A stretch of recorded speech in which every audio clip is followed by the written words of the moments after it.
I don't scare easily. I really don't. I've lived alone with my daughter Emily for the past 3 years since her mother and I separated. She's 6 now, smart, a little shy, but full of energy when she's comfortable. We've got our routines down, our little inside jokes, just the two of us against the world. So, when she started acting off, I noticed right away. It started small, little things I chalked up to an overactive imagination.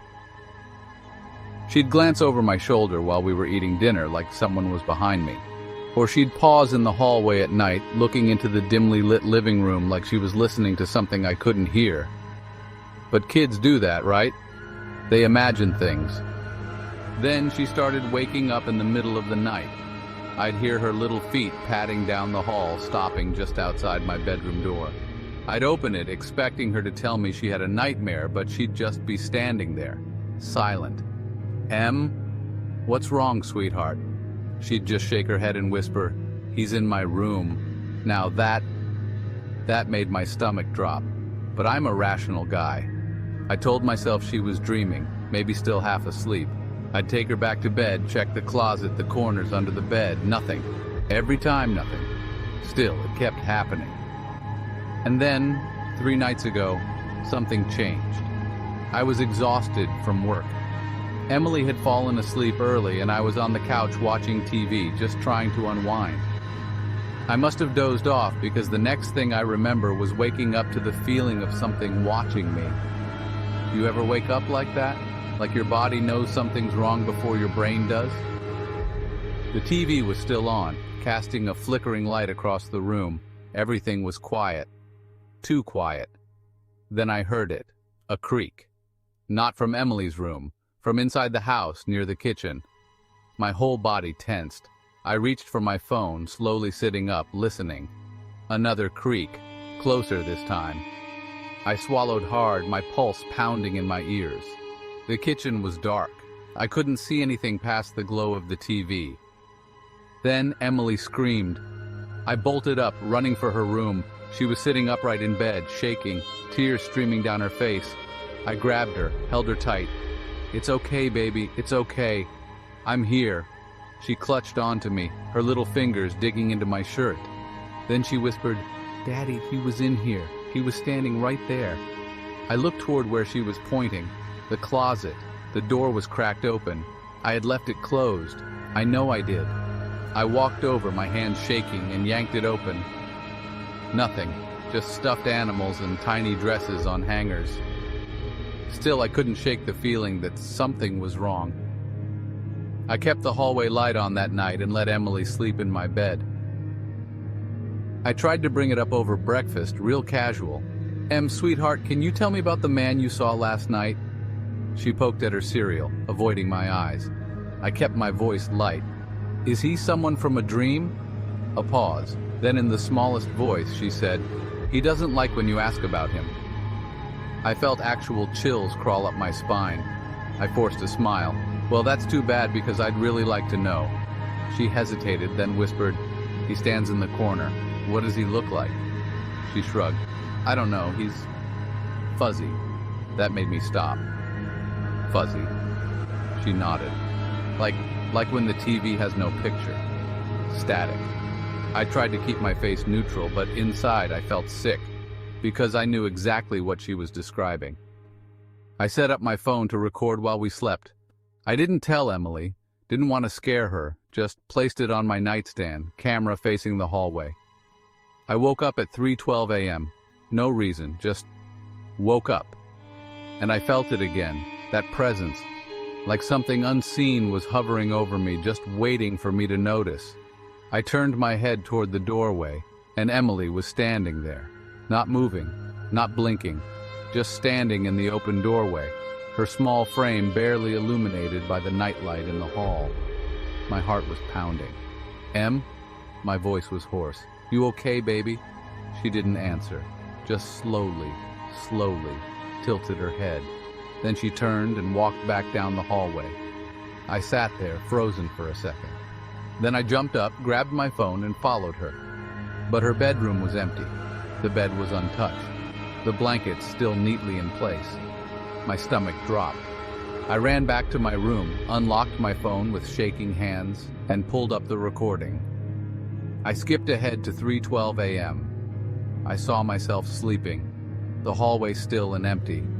Then Emily stepped into the frame. Except, she didn't walk into view. She was already standing there. 1 second, the hallway was empty. The next, she was there. Just appeared. I watched, my breath caught in my throat as she tilted her head, then turned and left the frame. But the recording didn't show her entering her room. It didn't show her anywhere, she just vanished. I didn't sleep after that. I just sat on the edge of my bed watching Emily breathe. When the sun finally rose, I made a decision. We're leaving. I don't care if I have to break the lease, I don't care how much it costs. I will not stay in this house another night because I know what I saw. And I know what Emily sees.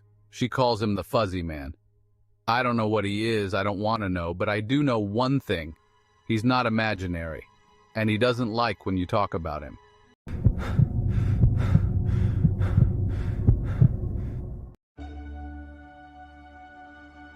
I don't even know how to start this. I feel like if I say it out loud, it makes it real. And I don't want it to be real. I've always considered myself a rational person. I don't believe in ghosts. I don't buy into conspiracy theories. I don't get easily scared, but for the past month, I've been living in a nightmare. My wife Jenna and I moved into this house last year. It's nothing fancy, just a typical suburban home in a quiet neighborhood. We bought it because it had a big backyard, perfect for our 2-year-old son, Ben. At first, everything was great. The neighbors were friendly, the house was in good shape, and Ben loved having space to run around. Then weird things started happening. Nothing dramatic, just little things. The baby gate at the top of the stairs would be unlatched in the morning even though we always locked it at night. Ben's toys would be in different places than where we left them. The front door, deadbolted every night, would sometimes be unlocked when I checked it in the morning. I told myself it was just us being forgetful. Until the night I woke up to the sound of Ben crying. It wasn't his normal fussy cry, it was that deep, panicked scream toddlers do when they're scared. I jumped out of bed and ran to his room. The second I opened the door, he ran straight into my legs, clutching me so tight I could barely move. Jenna was right behind me. What happened? Is he okay? I picked him up, rubbing his back. Hey buddy, what's wrong? He was sobbing, his little body shaking against me. I turned toward his crib, half expecting to see someone, standing there. Nothing. Jenna flicked on the light. His room was the same as always. The window was closed, the closet door was shut. Nothing was out of place. But when I tried to put him back in his crib, he started screaming. No, Daddy, no, no, no. I looked at Jenna. She looked at me. And for the first time, I felt real fear. We let him sleep in our bed that night.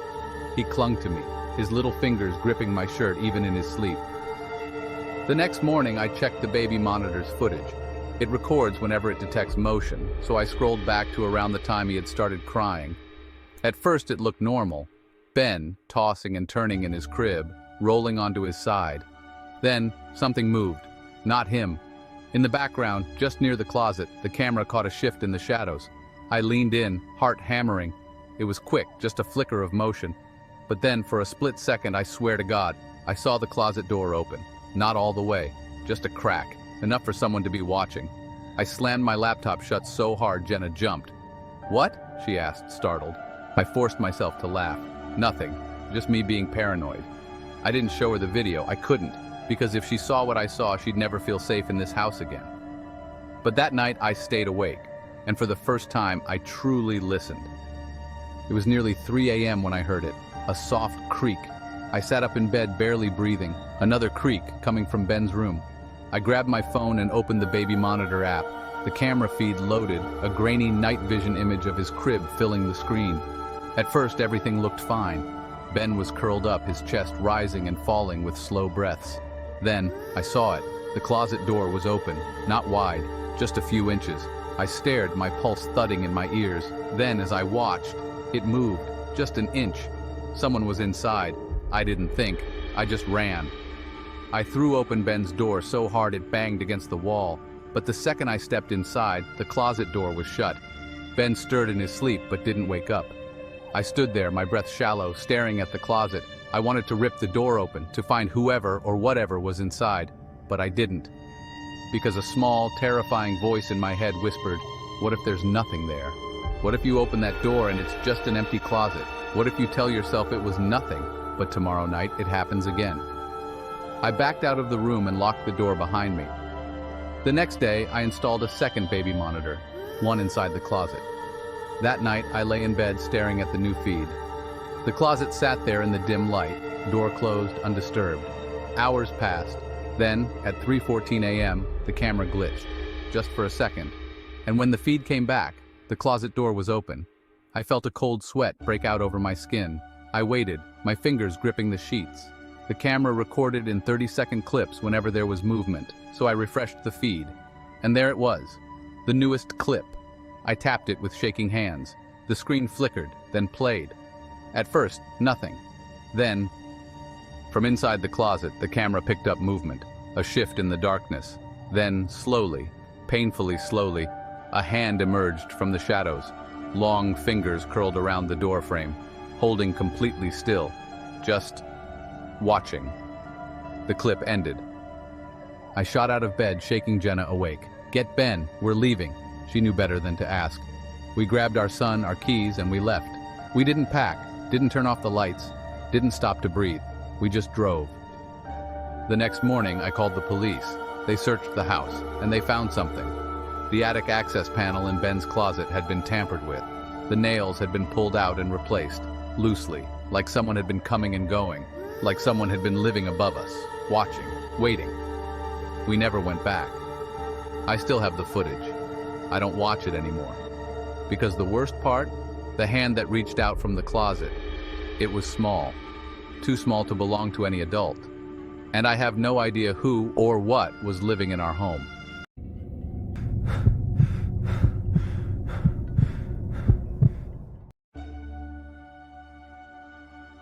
I've been asked about this night before, and every time I end up brushing it off.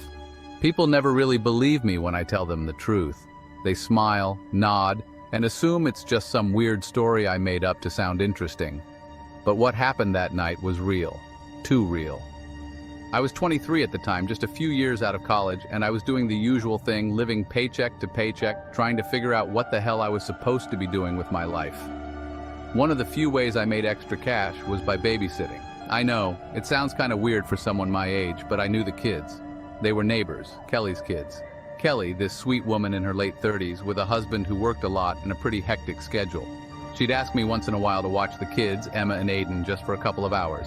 That night, it was just supposed to be a quick job. She called me that evening around 5:30. "Hey Matt, you mind taking care of Emma and Aiden tonight?" she asked. "My husband and I are going to a work event and the sitter bailed last minute. You know them. It's no big deal, right?" "No problem," I told her, thinking it'd be like any other time. Emma was 7, Aiden was 5. They were good kids, kind of typical but easy enough to look after. I got along with them just fine. Kelly said they were already fed, so all I had to do was make sure they didn't get into trouble before bedtime. Simple. I showed up at their house around 6. The kids were already in the living room playing with their toys. The house was nice, in a quiet neighborhood, nothing out of the ordinary. Kelly was getting ready to leave, fixing her hair in the hallway mirror. "Everything good, Kelly?" I asked as I came in. She gave me a quick smile. "Yeah, all set.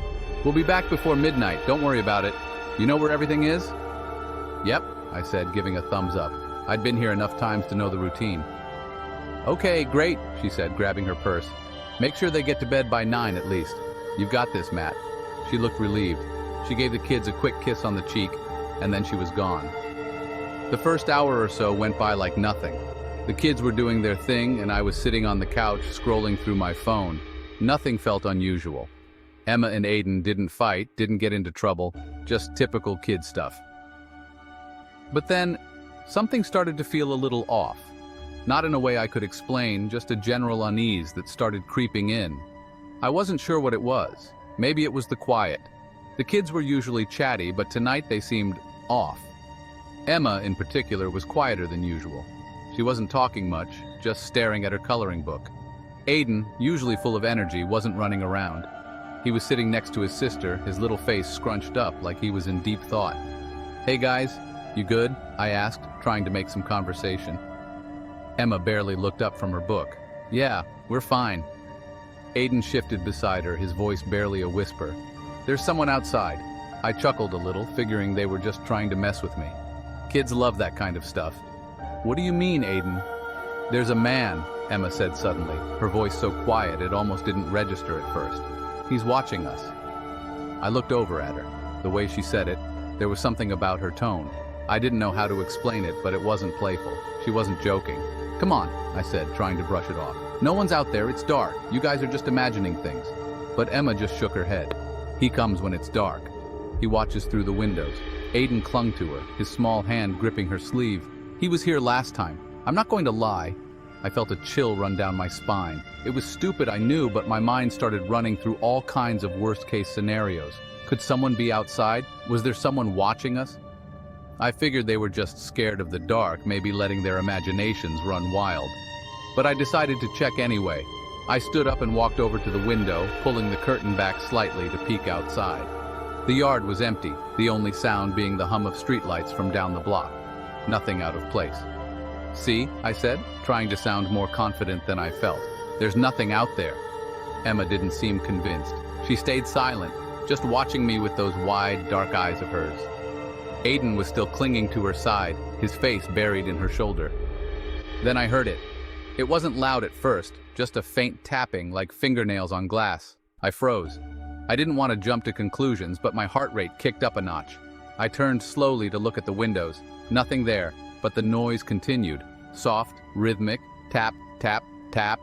I went over to the door, locked it, then checked all the windows. They were fine. I don't know why I did it, but I felt this sudden urgency to make sure everything was locked up tight. "All right," I said, trying to calm my nerves. "We're all good. There's nothing out there." But when I turned around to check on the kids, they were gone. Panic set in instantly. My heart slammed against my ribs as I rushed through the house, calling their names. "Emma? Aiden?" My voice cracked. No answer. The house felt colder now, empty. I ran up the stairs to their bedrooms. Nothing. The bathroom. Nothing. I checked every room and my chest tightened with every step. What the hell was happening? And then I heard it. A muffled voice coming from the basement. I didn't hesitate. I sprinted down the stairs and toward the basement door. I opened it and descended, heart racing in my ears. I had to find them. I had to get them out of there. There, at the bottom of the stairs, sitting in the corner of the dark basement, were Emma and Aiden. Their faces were pale, their eyes wide and terrified. "He's down here," Emma whispered. "He's here." I didn't even think.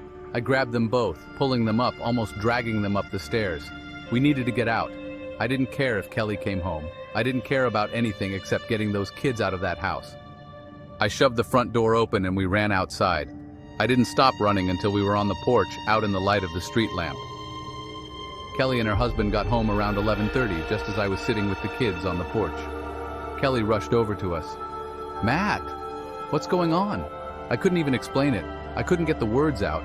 I just stared at her, breathing heavy like I had just run a marathon. Kelly looked at me, then back at the kids. "What happened?"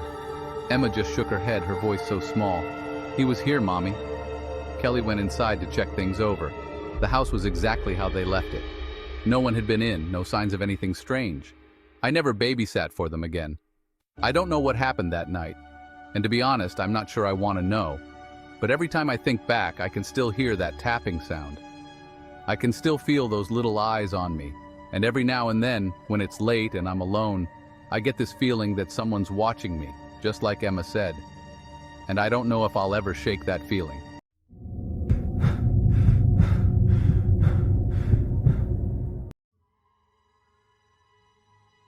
It was a normal Friday night when everything changed. You know, the kind of evening where the world feels safe and predictable.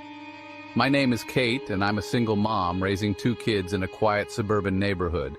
Lucas, my son, is 8, and Emma, my daughter, is 6. We live in a small house on a street where nothing ever happens. No drama, no strange noises at night, just the sounds of crickets and the occasional passing car. But that night changed everything. It all started with a simple evening routine. I picked the kids up from school, grabbed some fast food for dinner, and got us home by 6:30. I'd set them up in front of the TV, Lucas on the couch with his tablet, Emma curled up with her stuffed animals, watching cartoons. I remember thinking, this is good, this is easy. There were no major issues, just another night in our routine. I went to the kitchen, threw away the takeout containers, and started washing the dishes. The sound of running water was soothing, kind of grounding. You know the way a normal, simple evening can feel like a little slice of peace? That's what it was like, until I heard a sound. At first, I thought it was the wind. A light tapping against the window, maybe. Something to do with the trees outside. But when I heard it again, I realized it wasn't the wind. It wasn't coming from the window either. It was coming from the side of the house. A distinct knock, not a light tap, but a deliberate knock. Knock, knock, knock. My heart skipped. I froze, hands still submerged in soapy water. My mind raced. Who could be knocking at the side of the house? I didn't even know who used the side entrance. Our neighbors, the Johnsons, always used the front door. Was it someone trying to prank us? A delivery guy? But it was odd. The knock felt different somehow, urgent almost. I took a deep breath and pushed the thoughts aside. It's nothing, just a mistake probably. But I still felt uneasy. The noise had startled me, made me feel exposed. But instead of immediately checking, I decided to ignore it. I just finished the dishes, I told myself. Then it happened again. Another knock. And this time, a voice. A whisper. Kate? I could barely breathe. That wasn't a voice I recognized. My heart was in my throat. I grabbed a towel and dried my hands, trying to keep my composure.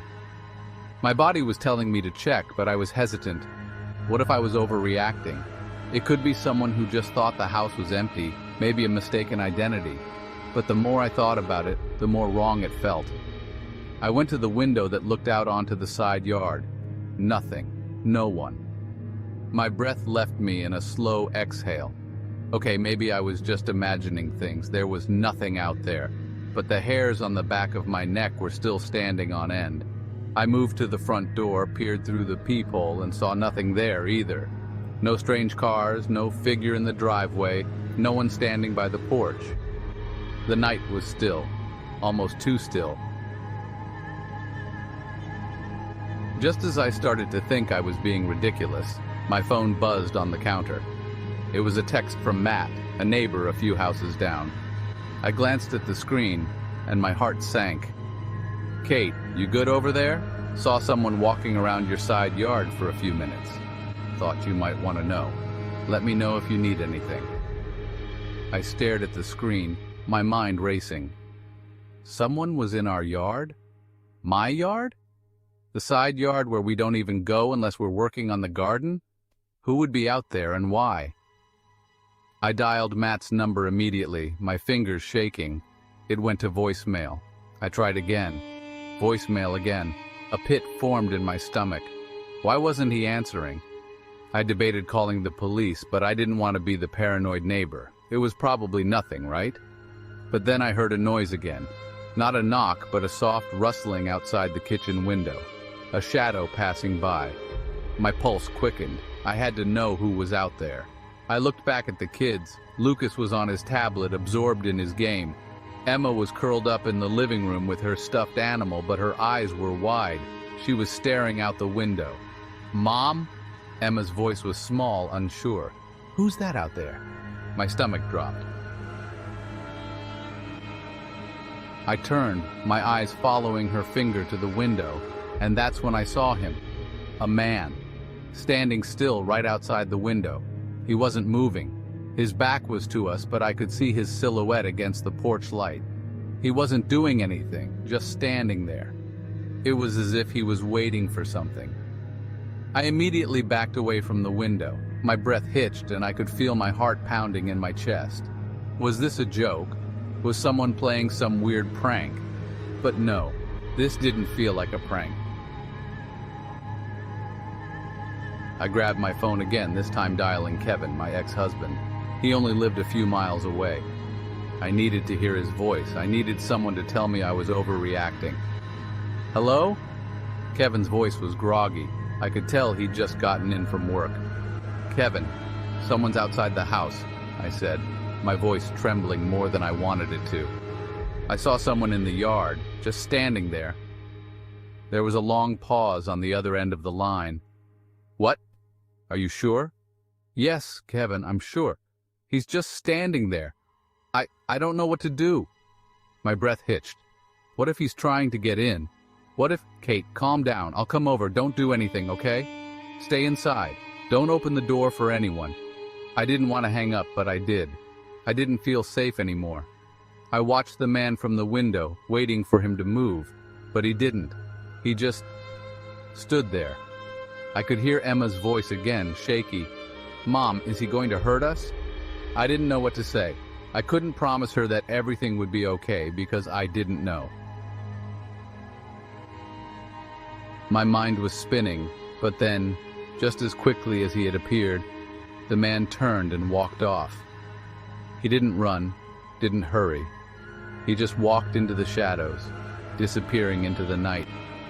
I stayed by the window, barely breathing. The silence felt too loud. I was waiting for something, anything, but there was no sign of him anymore. When Kevin arrived, the house was still. The kids were safe, sitting together on the couch, but I could see the fear in their eyes. They were just as rattled as I was. The police came a short while later. They walked around the perimeter, checked the yard, but found nothing. No signs of forced entry, no evidence anyone had been there at all. It should have been a relief. It should have made me feel better, but it didn't. The whole thing didn't add up. Why had he been there? Why had he been waiting? And as I sat there, holding the kids close, I noticed something that made my blood run cold. On the back of the front door, just above the lock, there was a scratch. A deep, jagged scratch, as if someone had tried to get in. I haven't been able to shake the feeling since. Every night, when I tuck the kids into bed and walk back downstairs, I find myself checking the windows, checking the locks, waiting for the next knock, the next shadow, the next sign that maybe, just maybe, the man never really left.